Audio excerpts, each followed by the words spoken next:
Dr. Obousy has been featured on the Discovery Channel, has spoken on radio, has been a member of academia, and with that, I'm just going to leave him in your hands. Thank you very much for coming.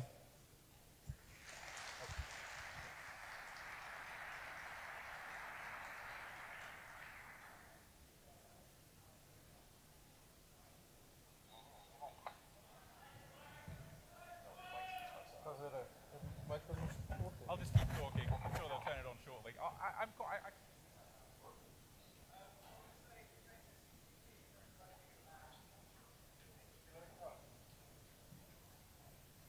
Given this privilege, it's fantastic. And there's the sound. Hooray! And what's even more exciting is to have the opportunity to talk to you guys about something I'm passionate about. That's about looking into the science and the technology that might make interstellar travel a reality sooner than we imagine. As all you guys know, travel between the stars is really a staple of science fiction. Sci-Fi makes it look very easy. You turn on the warp drive and you get from one star to another. You get from Earth to Alpha Centauri in a few hours, or you travel through a wormhole if you're lucky and it's instantaneous. But it's a lot more challenging than that, and that's what I really want to articulate to you today, the reality of that challenge and what some of us are doing to make that a reality. So I'm going to start off by talking a little bit more about what actually is interstellar travel and try and give you some sense of why it is so difficult.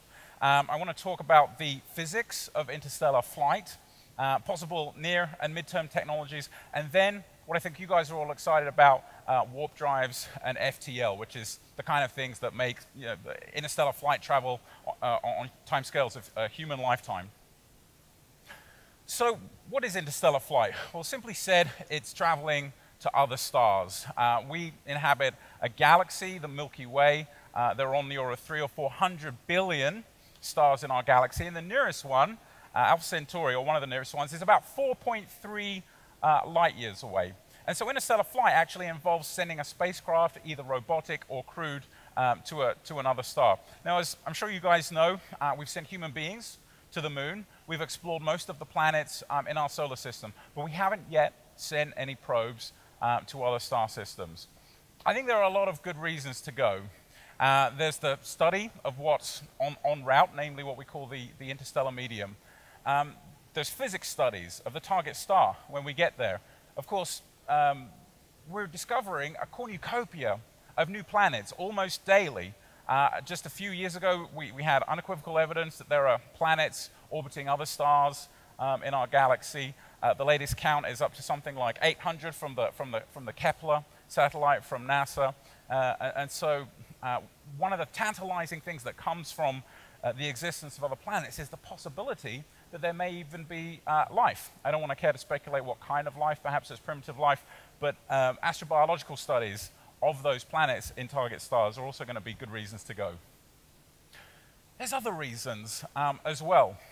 We know that there have been on the order of 7 mass extinctions on our Earth, the last being the dinosaur mass extinction. So nature doesn't distinguish. She doesn't think, oh, you know, they're humans, there's no reason for me not to affect them. I mean, it's a fact that there have been mass extinctions in the history of our planet. So what we suffer from now is the eggs all in one basket syndrome. So there's the question of the longevity of the human species.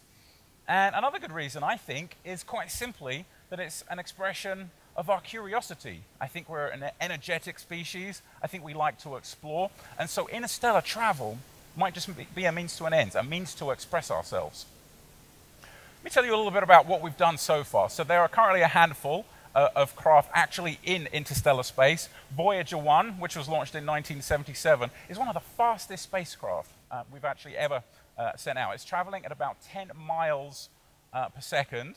That's incredible speed. I want you to think about that a second. 10 miles every second. That would be from here to London in just a few minutes. Now, our closest neighbor, Alpha Centauri, as I mentioned, is about 4.3 light years from Earth. So I want to tell you now how long it would take Voyager 1 traveling at 10 miles a second. It would take on the order of about 70,000 years. But I want to put that in perspective. And what I'm going to do is say, okay, so we're here on Earth. Now let's shrink the scale from Earth to Alpha Centauri, and let's make that the same scale as if we wanted to circumnavigate the Earth. So we're going to start in Reykjavik, and we want to circumnavigate the Earth once. And once we've done that, that's the equivalent of us on our new scale of traveling to Alpha Centauri. So Voyager 1, traveling at 10 miles a second for over 36 years, has traveled about 3 miles on that scale. And I think that really rams home the challenges, the difficulties. So we're here, point A at the Harper, and you know, we're still, Voyager would still be inside the city limits. So there's an incredible challenge ahead of us. The challenge becomes more apparent when we think of something called the rocket equation. Now, I promise this is only one of 2 equations in this presentation. And really, I just want to articulate to you the fact that when you plug the numbers in, if you wanted to reach Alpha Centauri on timescales of a human lifetime using chemical rocket fuel, when you plug the numbers into the rocket equation, you would reveals that you need more fuel than there exists mass in the known universe. So I feel confident saying that travel to the stars using chemical propulsion, chemical rocket fuel, the type of fuel that launched the space shuttle, I feel confident telling you that it's impossible for us to engage in interstellar missions, again, on timescales of a human lifetime. Like I said, Voyager would take about 70,000 years, but that's not interesting to the politicians who fund it. It's not interesting to the scientists. It's not interesting to us if we're not going to see the fruits of our labor for thousands of generations hence. We want to get there in a human lifetime, hopefully sooner. So just a couple of quick slides about our non-profit organization, Icarus Interstellar. So it was founded in March 2011. In the US, you have something called a 501c3, so we received a tax exemption status. And our mission statement is to realize interstellar flight before the year 2100. And so we're a team of about 80 volunteers. One of the things I think is incredibly important is for us to have scientific credibility and validity behind what we're doing. So we put a lot of emphasis on producing peer-reviewed journal articles. So we have about 30 peer-reviewed publications, over 60 conference presentations. We've appeared in a lot of news outlets. We were one of the co-winners of a DARPA award in 2011. So DARPA is the Defense Advanced Research Procurement Agency, bit of a mouthful. It's actually got a larger budget than NASA. It's a US agency, but it's not as well known as NASA. And so the 100-year Starship Award, as it was called, was $500,000 that was awarded to seed fund an organization that would make interstellar flight a reality within a century. And so what was exciting about that award is that it was really the first time that the government, the US government, started to take this sort of thing a little bit more seriously. The reason that it's not highly funded right now is because, well, the US, for example, doesn't even have the space shuttle anymore. That's just to get to the moon. You know, there's not a huge amount of money that's being spent on space exploration right now. The total amount spent on space since essentially Sputnik 1 in 1957 is about $800 billion. It sounds like a lot, but if you think about, you know, how much we spend on entertainment and the bank bailouts that we had a few years ago, I mean, $1 trillion was dropped overnight virtually in the US. So you put that in the context of how much we've spent on space exploration, and it's actually, I think, a very small number. So I think it's enlightening to think about where we've come from. And you know, one of the messages that I think is important to articulate is that human beings, we tend to overestimate what we can accomplish on short time scales. I don't know if, I'm sure many of you, you know, you do projects, you say, oh yeah, this will be finished in a couple of months, and it takes you 6 months, or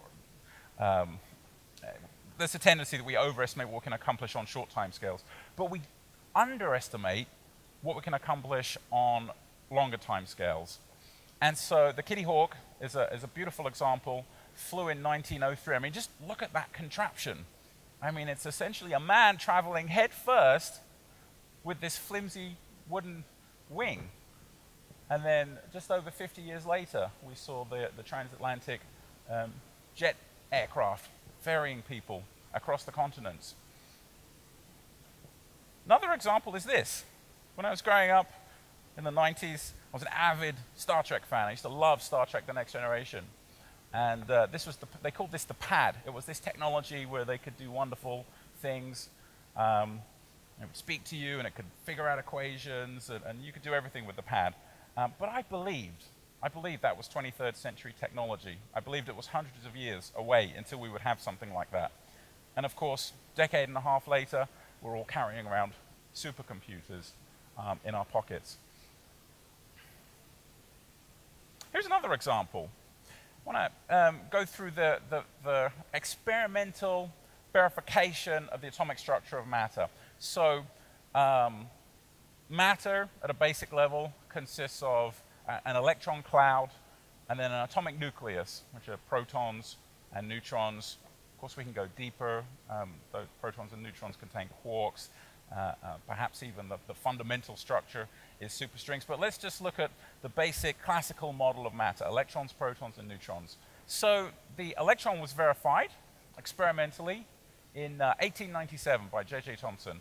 1917, Rutherford discovered the proton, and in 1932, the final component of the nucleus of the atom, the neutron, was discovered. Again, just over 50 years later, we went from not even knowing about the fundamental substructure of matter to the testing of the first nuclear thermal rocket. Pictured here is Project Kiwi. It was essentially a nuclear rocket test that was conducted as part of the NERVA program, Nuclear Engines for Rocket Vehicle Applications. There was a study done over several years in the United States. And that, to me, is just phenomenal. From not even knowing or having experimental validation of the substructure of matter to creating a whole new form of propulsion from it. That, to me, is exciting. And so, just to reiterate, we tend to underestimate what we can accomplish on long time scales. And so this picture, I think, really saliently highlights that. 1903, top left, the Kitty Hawk. 1957, 4th of October, the launch of Sputnik 1. July 1969, human beings land on the moon. And then just a few decades later, we have this orbiting spaceship, orbiting spacecraft, orbiting space station. And I think we underestimate that, but just grasp for a moment just how far we've come in a century, from that flimsy contraption to something in orbit around Earth that's permanently manned. Where are we going next? Maybe further. This is the construction of Daedalus, which I'll be talking a little bit more about, a fusion-powered starship. So, all is not lost. In some sense, it's physics to the rescue. I mentioned earlier that chemical rockets weren't going to get us to the stars, that we need more mass than there was in the available universe. But chemical energy is just one way of liberating energy from matter. Human beings are smart. We figured out smarter ways to harness the energy that we can extract from matter. Here's 3 more examples: nuclear fission, thermonuclear fusion, and antimatter. So fission, it's what powers our power stations. It's essentially slamming a high-powered neutron into a high atomic element like plutonium or uranium, and it fissions off into 2 separate fragments, and in doing so releases energy. One measure of how much energy we can extract from matter is called the specific energy, and it's a theoretical maximum. It says, given 1 kilogram of some type of fuel, how much energy can I extract? And the jump from chemical to fission, that E means how many zeros you have after the number, so 10 to the power of something. Essentially, the jump from chemical to fission is 1,000,000 times. So you go from a kilogram of chemical fuel, and you extract all the energy you could possibly extract through that physical process, and then you make that jump to extracting energy from nuclear fission, you get 1,000,000 times more energy from that same kilogram. Nuclear fusion, essentially slamming low atomic number elements like hydrogen into each other, fusing into heavier elements. That's 10 million times more energy, kilogram for kilogram, than chemical fuel. And then the staple of the fuel of science fiction, antimatter, or I should say Star Trek. This is essentially when the most effective or the most efficient way that physics knows how to extract energy from matter. And so that is about 1 billion times more energy, kilogram for kilogram, than chemical fuel. So we know how to extract energy from nuclear fission. We've done it. We did it in the 1950s. We can extract fission energy for useful and destructive purposes. You all know about the atomic bomb, but we also can extract energy and power our power stations. Fusion, we haven't mastered to as great an extent.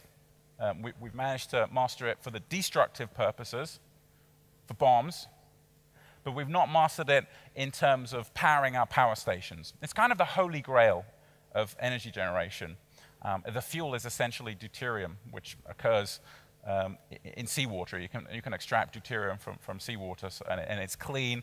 You don't have these messy radioactive byproducts. We're still working on it. Fusion, the joke is 20 years away, and it's been 20 years away since the 1960s. And antimatter is real. I'll talk a little bit more about antimatter, but that's even, we're at the moment nowhere near harnessing antimatter. But the point is the physics exists. The point is this isn't science fiction. The point is this is real physics. So in the 1970s, there was a study called Project Daedalus. And what I'm moving into now are some currently existing Starship studies. We'll talk about the more classical studies utilizing fusion and antimatter, and then in a few slides we'll get into FTL and warp drives. So fusion Starship. So Daedalus was a 5-year study initiated in 1973 by the British Interplanetary Society in London. And it was really a study to examine if starflight was even possible. And after 5 years, the team came up with a number of peer-reviewed papers and engineering designs for this starship you see here. They call the Daedalus. And you can see that in comparison to the spacecraft that sent human beings to the moon. Looks big. It is big. Mass-wise, it's no bigger than the Nimitz aircraft carrier, one of the biggest aircraft carriers in the world. So it's big, but we've created objects this size before. We haven't managed to launch them into space, but we have that kind of engineering capacity. The estimated top speed was about 12% of the speed of light. So that would get you to the closest star on the order of about 50, give or take, years. A working scientist's lifetime. What's interesting was that it utilized a rare element called helium-3 for fuel. And that's essentially, without getting too much into the technical details, that helium-3 has the highest fraction of charged particles which are given off in the fusion process. And charged particles can be directed. They can be harnessed by magnetic fields, or what we call magnetic nozzles. And that's useful for us for propulsion. What I'm really interested in, though, is the deep future. It's that relationship between theoretical physics and technology. So if you think of the technology that we all carry around in our pockets today, cell phones, technology that we utilize daily, television, radio, the military utilizes radar, all of that technology requires an understanding of the equations of electromagnetism, which were derived by James Clerk Maxwell, a Scottish physicist. These were derived in the 1880s, and we're still finding ingenious ways to harness his equations, to utilize his insight. So that's a good century from the foundations of the theory to the actualization of the technology. Other example, quantum mechanics. Quantum mechanics is necessary. It's the foundation of solid-state physics, which is behind integrated circuits and computer technology. Now, I don't think anyone would argue how important and critical computers are to modern civilization. But quantum mechanics originated in the 1920s, the birth of the theory from German physicists like Wolfgang Pauli, Werner Heisenberg, Schrödinger. But it was the theoretical physics that began this march to the technology. Thermodynamics, again, a good 100 or so years from the birth of the theory to the things that we take for granted today, jet engines, cars, and more. So what I'm interested in is, what does the theoretical physics of today translate into in terms of the technology of tomorrow? So I'm interested in grand unified theories, theories that unify the four known forces: gravity, electromagnetics, and the weak and strong nuclear force. I'm interested in dark energy, string theory, loop quantum gravity, extra dimensions that are cropping up in superstring theories. What does that translate to in 50 years, in 100 years? Is that something that can be harnessed for technological purposes? So recall earlier I mentioned that it was 1897 that J.J. Thomson discovered the electron. And that era, the 1890s, is what led to the nuclear rocket. That's the era that gave birth to the nuclear rocket. This is Victorian England. Men riding around on penny farthings. So similarly, the era that discovered the Higgs boson, dark matter, dark energy, string theory, that era will just look equally quaint in the future in terms of the physics that the technology that we're able to derive from it. So let's talk a little bit about warp drives and FTL. So I did a little work on warp drives while I was working on my PhD dissertation. As far as I know, I'm the only person who has a chapter in their PhD devoted to warp drives. I had a very understanding supervisor who I'm grateful for his support, because most professors would probably try and shoo you away from studying these sorts of things. I was inspired, actually, by something called the Alcubierre warp drive. Physicist Miguel Alcubierre, Mexican physicist, came out with a paper in 1994, and he described a specific space-time metric derived from Einstein's field equations, Einstein's general relativity, that described a type of warping of space analogous to what we call a warp drive. Essentially, a contraction of space in front of an object, an expansion of space behind an object, with that object sitting inside a flat bubble. Essentially, you'd be traveling without moving. You would be compressing the space behind you, expanding it behind you, compressing in front of you, able to travel from point A to B by moving the space, not by moving you. So this was in '94. I hadn't even hit university. I was still living at home at that point, but I found out about this paper, and I was certainly inspired to learn more about it, and to actually build on the idea. So I'm going to describe to you some of my ideas, and really the basis of where we're going are what constraints do the laws of physics place on the abilities of an arbitrarily advanced civilization. So let me say that again. What constraints the laws of physics place on the abilities of an arbitrarily advanced civilization? So for a moment, we're going to suspend our disbelief almost. We're not going to worry about politics and funding and multi-billion-dollar budgets and even the engineering behind it. What I'm interested in is it possible with physics? I showed you earlier fission, fusion, antimatter. That all lends credibility to the study of using that type of physics for advanced propulsion. We know fission works. We've been using it for decades. We know fusion works. Look up in the sky. You see the sun burning.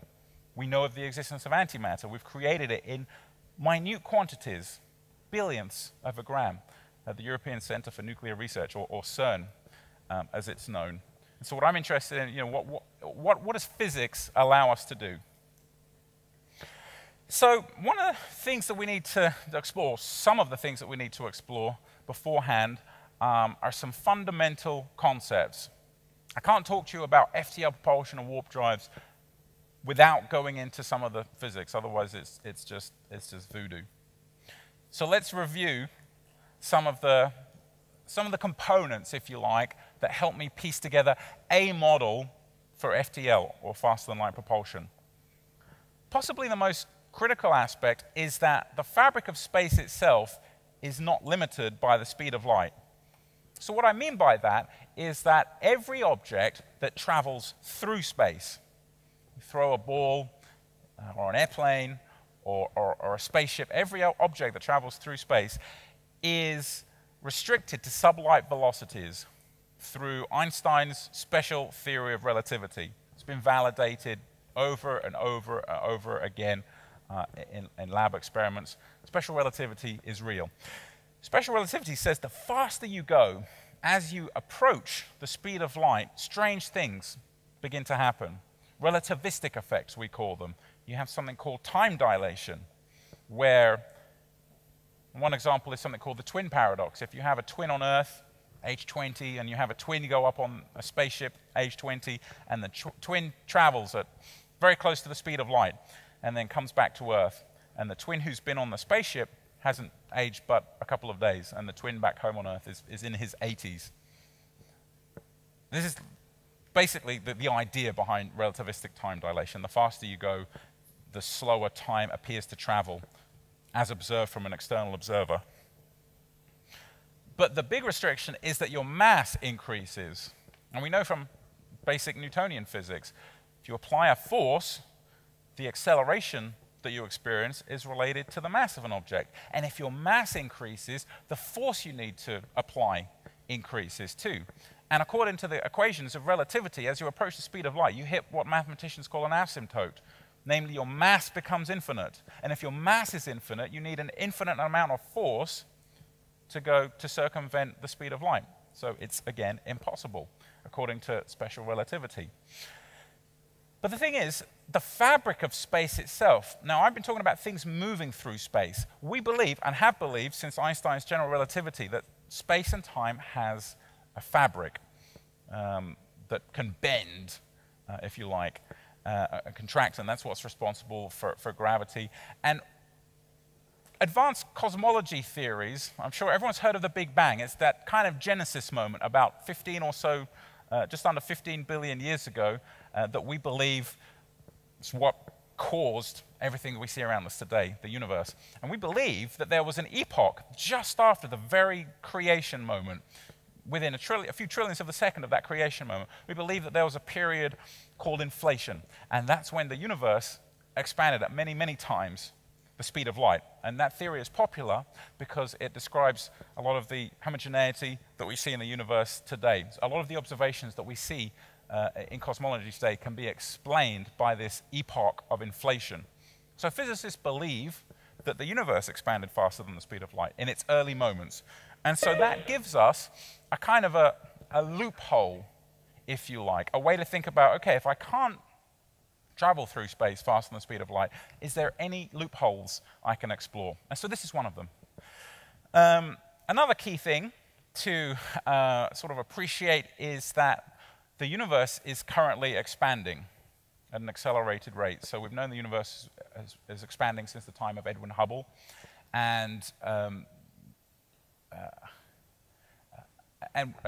there's something called dark energy, which we believe is what's responsible for the accelerated expansion. So in the late 90s, we discovered that not only is the universe expanding, but the rate of expansion is increasing. And so the role of dark energy is essentially this ubiquitous, exotic field that is responsible for the inflation of space-time. Another key thing to talk about is that extra dimensions may play a role in something we call grand unified theories. And something called the Casimir effect may play a role in stabilizing the size of those extra dimensions. And so I'm going to talk a little bit about those components that we're going to piece together in a little recipe. So, as I mentioned, in the 20s, Edwin Hubble discovered the expansion of the universe. The way to think about this, what Edwin Hubble discovered is when he looked out at the distant galaxies, if he looked over there, it looked like that galaxy was receding from us by something called the redshift. It's analogous to when an ambulance is coming towards you and then goes past you, and the pitch changes. It's sort of high-pitched as it's coming towards you, and it gets lower-pitched as it goes away from you. This is called the redshift, and something similar happens with light. Edwin Hubble also discovered if he looked over here, it looked like the galaxies were moving away. And if he looked over here, the galaxies were all moving away. So this was kind of almost an existential question. Are we the center of the universe if everything is moving away from us? But the prevailing belief is that one way to think about it is to look at these spheres. And imagine you're one of those dots on that sphere. And imagine that the surface of that sphere is expanding. You can see that whichever point you're on, it looks like all the other points are moving away from you. And so that's sort of what we think is going on, that the fabric of space is expanding. And so what I'm interested in the 90s we discovered that rate of expansion is accelerating, so the things are getting further away from us at a faster rate. Could that energy, that dark energy, ever be harnessed? Of course, this is very speculative, but as a theoretical physicist, that's kind of my job. I like to think about these things. Is this something that we could ever harness for technology or for technological purposes? You know, if dark energy is responsible for expanding space, then that's, you know, something interesting to look at for possible FTL propulsion. So let me tell you a little bit about extra dimensions. So we know of 4 types of forces in the universe: gravity, electromagnetics, the weak and the strong nuclear force. We believe that those 4 forces are at a fundamental level what is responsible for everything that happens in the universe. But one of the questions that originated, certainly around the time of Einstein, when they only knew of 2 of the forces, gravity and electromagnetics, one of the questions, why 2? Why not 7? Why not 23 or 42?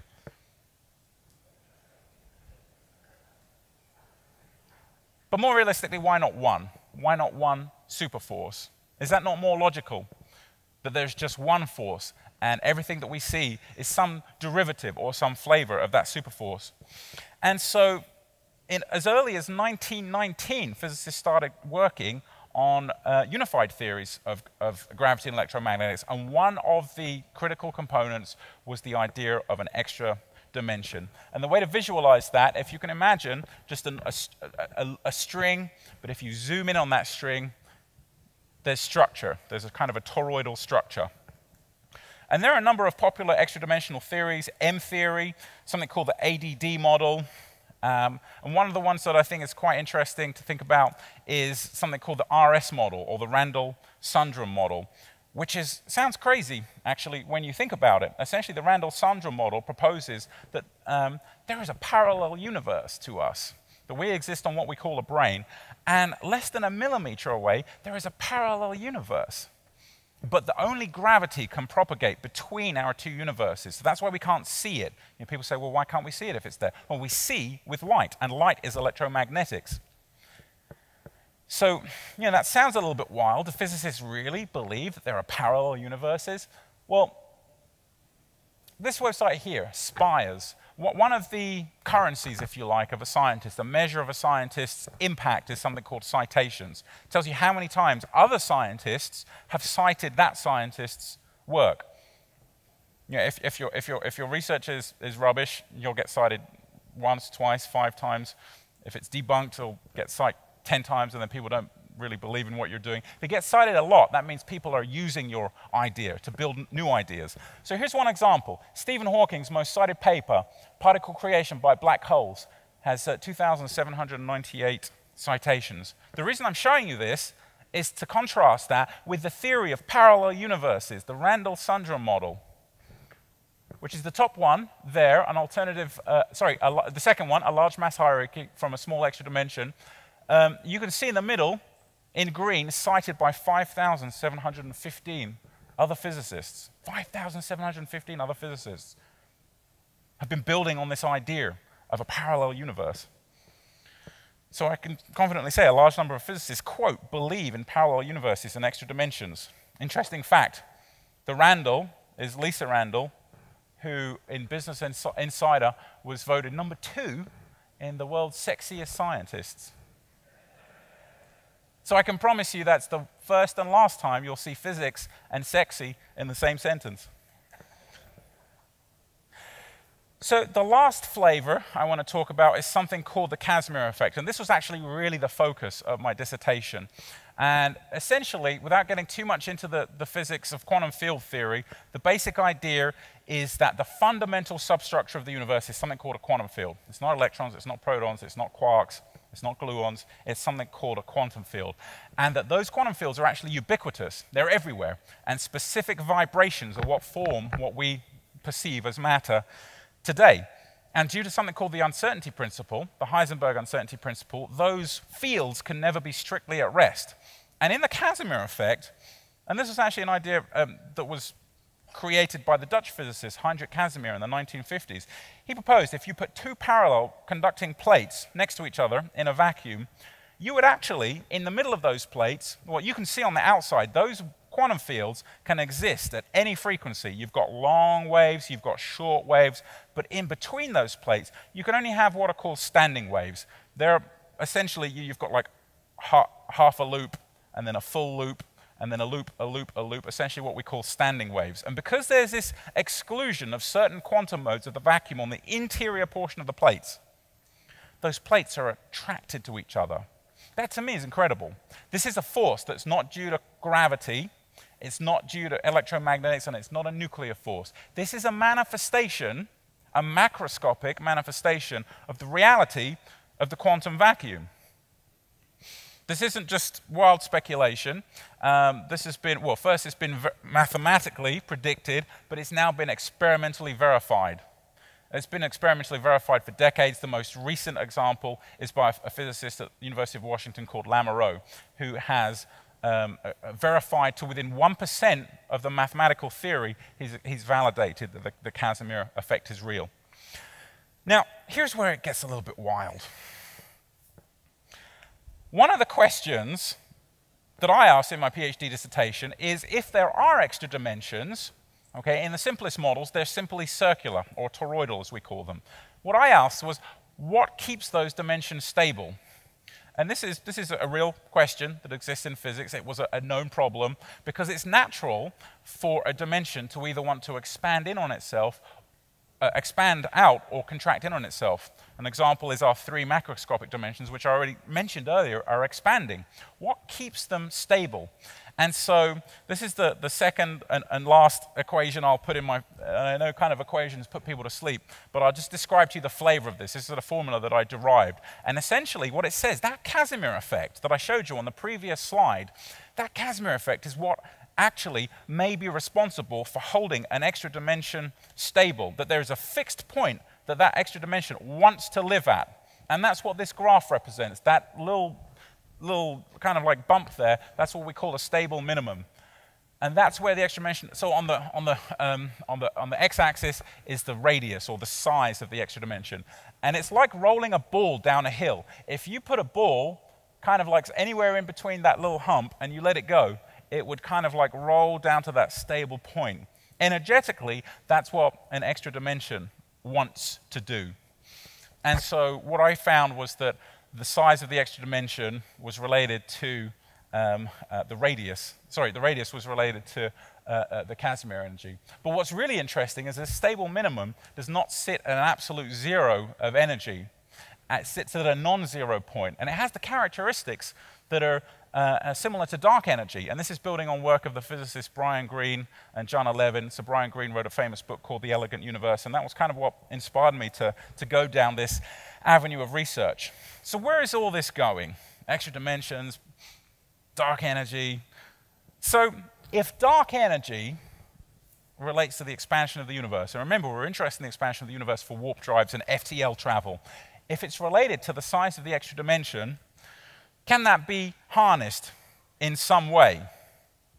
Or more realistically, what I went on to do was perform calculations that said, okay, if the size of the extra dimension was related to dark energy, which is related to how fast space-time contracts or expands, then how much energy would be required to artificially manipulate or change the size of that extra dimension? And so in doing so, giving you a technological mechanism for adjusting locally around a spacecraft the dark energy density, and hence the expansion of space. And so here's the model. You have a spacecraft, and then the extra dimension I've represented by those 5, 6 circles in the middle, And then what you would do is contract an extra dimension in front of the craft, expand it behind the craft, and this would be what mathematicians call isomorphic to. That means the same as, mathematically, as the Alcubierre metric. And the effect of that, of changing those dimensions, would essentially contract space-time in front of the craft, expand it behind it, leading to this exotic form of propulsion. And so kind of like the apex, if you like, of what it was, okay, how much energy would it take using this method, this mechanism of dimensional manipulation, if you like, how much energy would it take to travel at the speed of light? And the good news is it only takes about the mass energy of the planet Jupiter.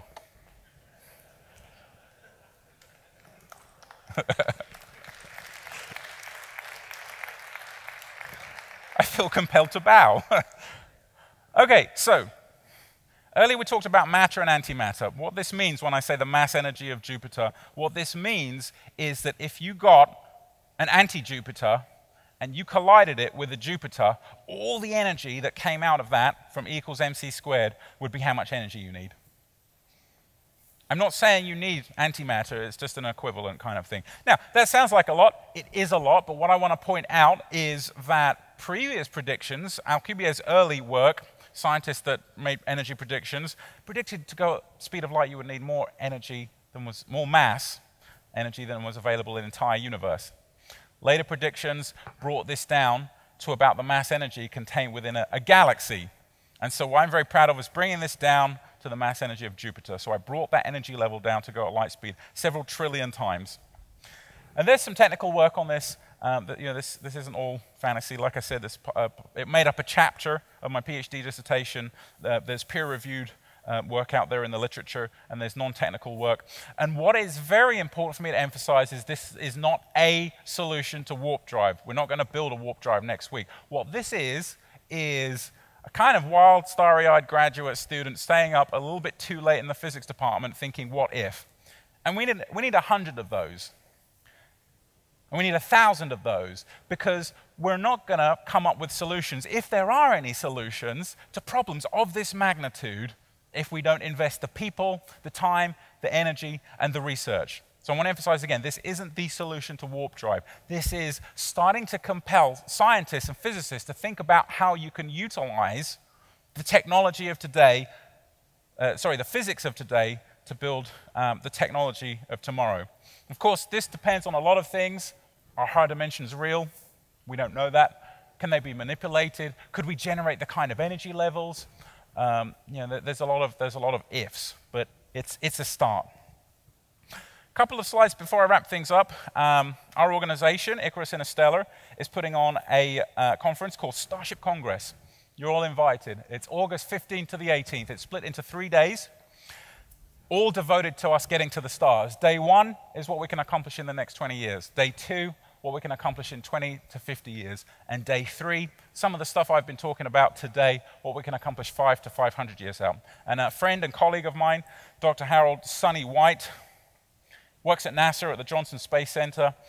He has done some calculations in the last year or two that brought that mass energy down from the planet Jupiter to a few hundred, about the mass energy contained within a spaceship, so about a ton or so. So he brought it down about another billion times, and he's going to be speaking at Starship Congress, so it's going to be a cool event. You can find out about it at IcarusInterstellar.org, or just Google Starship Congress. And so, in finishing, one of the things I'm really passionate about, kind of my mission, if you like, is to compel the particle physics community, the theoretical physics community, behind the ambition of interstellar flight.